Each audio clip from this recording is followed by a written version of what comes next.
मला अमरावतीकरांची माफी मागायची आहे की एक चूक माझ्याकडनं झाली. आज या ठिकाणी आल्याच्या नंतर मला अनेक जुन्या गोष्टी आठवतात. सार्वजनिक जीवनामध्ये मी कामाची सुरुवात केल्याच्या नंतर तरुणांच्या चळवळीमध्ये सहभागी झालो. महाराष्ट्रावर फिरलो.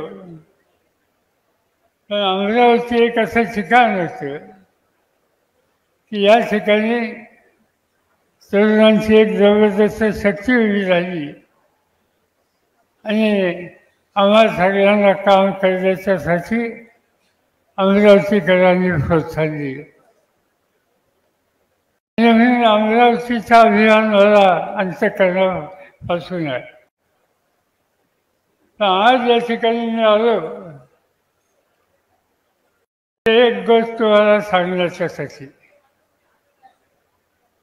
मला अमरावतीकरांची माफी मागायची आहे की एक चूक माझ्याकडनं झाली. 5 वर्षाच्या पूर्वीची जी निवडणूक होती त्या निवडणुकीमध्ये लोकसभेच्या उमेदवाराला मतदान करा म्हणून मी काही जाहीर सभा घेतल्या. लोकांनी माझा संदेश स्वीकारला.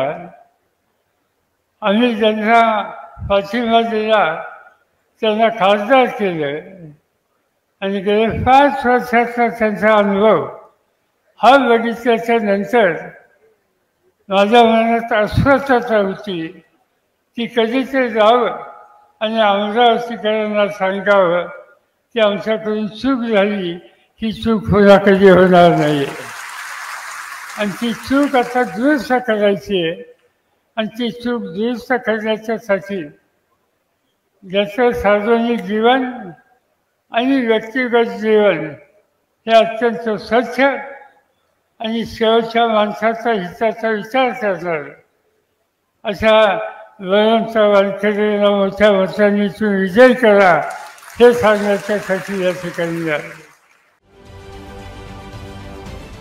महाराष्ट्रातील सर्व बातम्यांचे विश्वासार्ह व्यासपीठ. सकाळच्या सर्व सोशल मीडिया प्लॅटफॉर्मला लाईक, फॉलो आणि सबस्क्राईब करा. तसंच सर्व नोटिफिकेशनसाठी बेल आयकॉन प्रेस करायला विसरू नका.